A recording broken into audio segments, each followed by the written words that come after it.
Você sabia que existe uma história não contada sobre Adão e Eva no Jardim do Éden? Pois é, quando nós olhamos para a Torá ou o Antigo Testamento da Bíblia, escrito por Moisés, nós temos uma visão geral sobre a genealogia ou a criação do mundo, em primeira instância, nos 7 dias da criação, e logo depois é narrada a criação de Adão e Eva. E todos conhecem essa história clássica da Bíblia, pois ela é tradicionalmente contada para justificar algo que as instituições religiosas trazem como o pecado original e associam este pecado, que seria descrito como comer o fruto da árvore do conhecimento do bem e do mal, como o sexo, né? Só que este ato de sexualidade não necessariamente está explícito nas escrituras, mas essa associação que é feita na igreja tem a ver com a questão do desejo, né? Pois em Gênesis 3, versículo número 6, nós podemos ver aqui: e viu a mulher que boa era a árvore para comer e que desejável era para os olhos e cobiçável a árvore para entender o bem e o mal. E tomou do seu fruto e comeu, e deu também ao seu marido que estava com ela, e ele comeu. Então nós vemos aqui, nesta frase específica, a justificativa que é imposta sobre toda aquela narrativa de que o sexo ou o ato, carnal é então a origem dos pecados. Mas não é bem assim, porque se nós olharmos um panorama cabalístico, que é esta visão um pouco mais profunda sobre os mistérios contidos nas escrituras sagradas, nós podemos entender que quando Deus deu uma ordem para Adão e Eva: vocês podem comer de todas as frutas, de todas as árvores deste jardim, mas não comeis do fruto que está na árvore central. E ele especifica que tem a Etz Haim, que é traduzida do hebraico como a árvore da vida, e a Etz Da'af, que é a árvore do conhecimento. O conhecimento, por sua natureza cabalística, a gente entende que é do bem e do mal, pois o conhecimento é dual, ok? Isso é uma sentença que é aceita por diversas tradições de diversas filosofias diferentes, tanto no mundo greco-romano como nos mundos orientais também. Então, a ideia de não poder comer da árvore do conhecimento do bem e do mal seria, pois ao comê-la, Adão e Eva estariam internalizando o mal além do bem. E este é o problema, pois eles viviam em um local que pode-se dizer que era um local astral. O Jardim do Éden não é um local físico, mas sim um local espiritual. Então eles não tinham um corpo mortal como nós temos aqui hoje.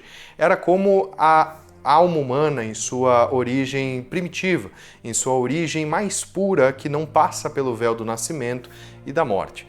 E Deus, ao dar este comando, ele com certeza estava alertando a Adão e Eva sobre a sua densificação ao comer deste fruto da dualidade, pois é na dualidade que se abre a matéria, a densificação deste mundo terreno que nós vivemos, que na Kabbalah é explicada de uma forma muito coerente como o Olam HaAsiyah, que é este mundo da matéria. E o mundo que Adão e Eva estavam no Jardim do Éden estaria situado um plano acima, em Olam HaYetzirah, que é o mundo das formas, ok? Então, veja que dentro de uma cosmovisão cabalística, Deus cria todo o universo, os luzeiros, na narrativa dos 7 dias da criação, e apenas no último dia da sua criação, no 6º, no caso, antes do descanso no 7º, que ele cria justamente o homem e a mulher. Então o que isso quer dizer? Ele criou mundos no mundo manifesto aqui que nós vivemos, da dualidade, e ele não botou nestes mundos o homem e a mulher, mas eles existiam para além, neste mundo mais astral que eu acabei de comentar aqui com vocês. Então, seguindo essa linha de raciocínio cabalístico, nós podemos compreender que o plano de Deus sempre foi e sempre será perfeito e absoluto, correto? E dentro dessa perfeição, você acha mesmo que Deus iria dar uma ordem para que eles não pudessem comer e eles, 1 hora e alguma coisinha depois, iriam desrespeitar o Deus Criador de todas as coisas e Deus simplesmente não ia saber disso?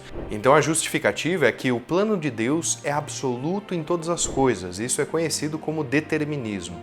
Agora, o ser humano é o único ser que tem o livre-arbítrio dentre todos os que existem, tanto aqui na Terra quanto nos céus, pois anjos e arcanjos não têm livre-arbítrio como o ser humano tem.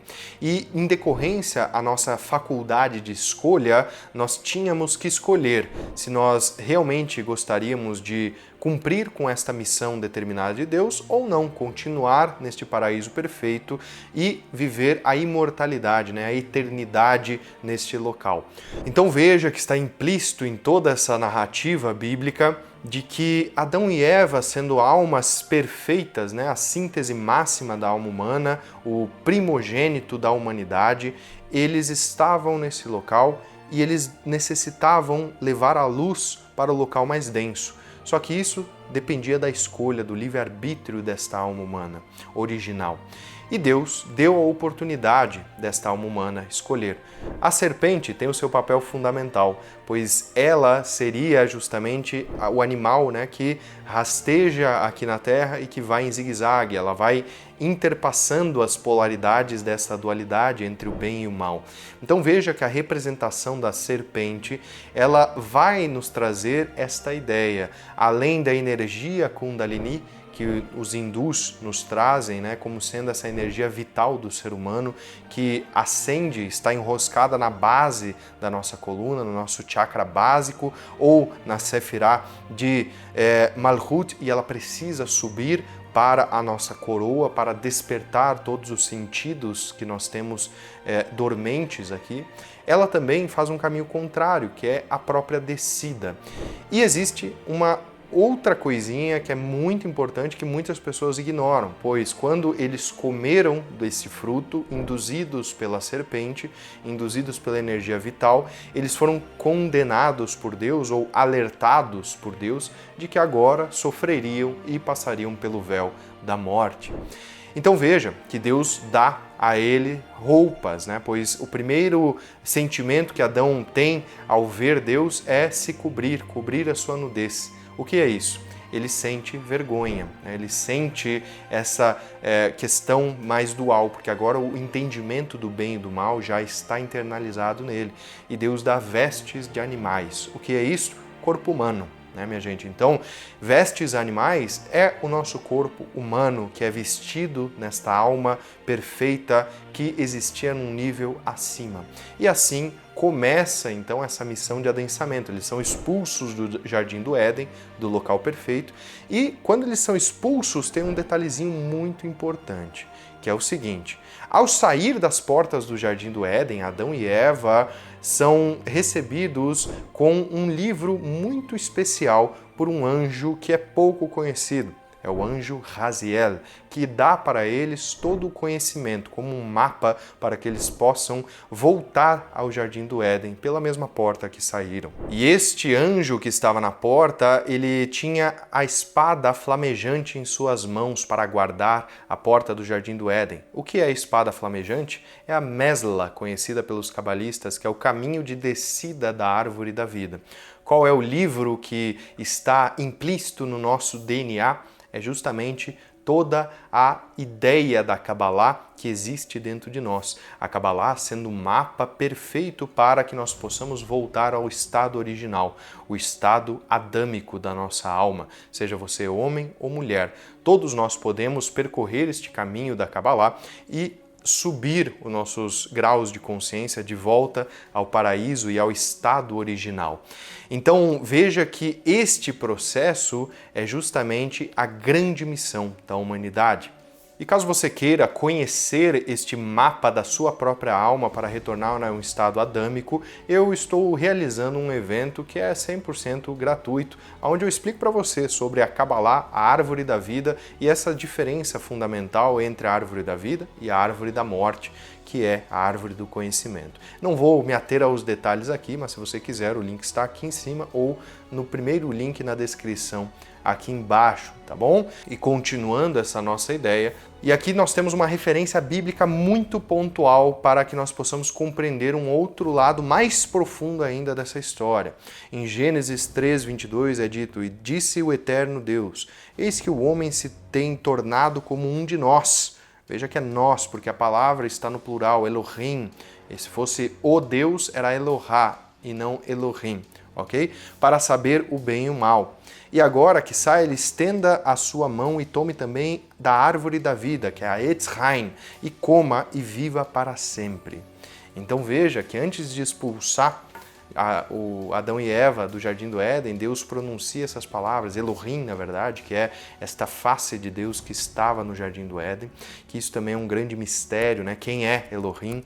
De fato, vocês podem perguntar aqui embaixo que eu posso explicar para vocês em um outro vídeo quem é esse Elohim que estava no Jardim do Éden, pois esse não é de fato o Deus máximo na sua onipresença, mas é uma outra questão que, enfim, não vem ao caso agora. Este pronunciamento, ele nos mostra que Adão e Eva agora tinham o conhecimento do bem e do mal, eles tinham uma faculdade nova que tornou eles mais próximos do seu Criador. E agora, se eles comessem da árvore da vida, eles perpetuariam por toda a eternidade, virariam deuses. Então veja que essa afirmação nos coloca uma raiz um tanto quanto hermética, né, dessa narrativa, onde nós somos deuses em potencial. Mas não entenda isso errado, não é um endeusamento do nosso ego, é a nossa alma mais pura enquanto humanidade, ok? Enquanto humanidade, se toda a humanidade conseguir chegar num estado adâmico, é como se todos nós virássemos Cristo. E esta é a verdadeira era messiânica.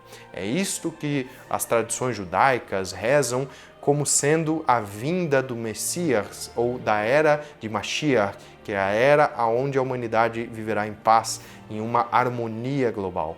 E veja que isso não depende de um único ser, mas depende de um estado de consciência global, onde cada um dos seres importa e você pode fazer a sua parte dentro de toda essa história de retificação, de tikkun da sua própria alma.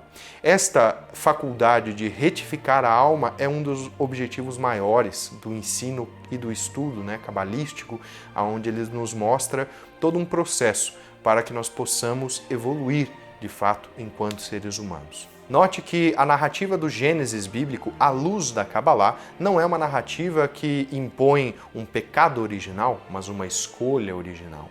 E isso tem uma diferença crucial, pois escolhemos internalizar a dualidade e por isso não tivemos mais a permissão da eternidade. Ao internalizarmos o bem e o mal, nós tomamos uma decisão dentro do nosso livre-arbítrio, mas também dentro do cercado do determinismo divino de vir a este mundo, de descer à terra, receber trajes, túnicas de animais, ou seja, um corpo físico, para começarmos a iluminar também este espaço que foi criado anteriormente, como é trazido nos dias da criação do Gênesis, onde a terra, os animais, os pássaros, todos os seres existiam aqui, mas esse processo precisava ser cumprido por nós ou por quem sabe uma outra raça que Deus criasse, mas nós tomamos a decisão, descemos e aqui estamos. Então cumpra com a tua missão. Qual é a tua escolha diária? É seguir a Deus ou seguir aos teus instintos animalescos e brutos?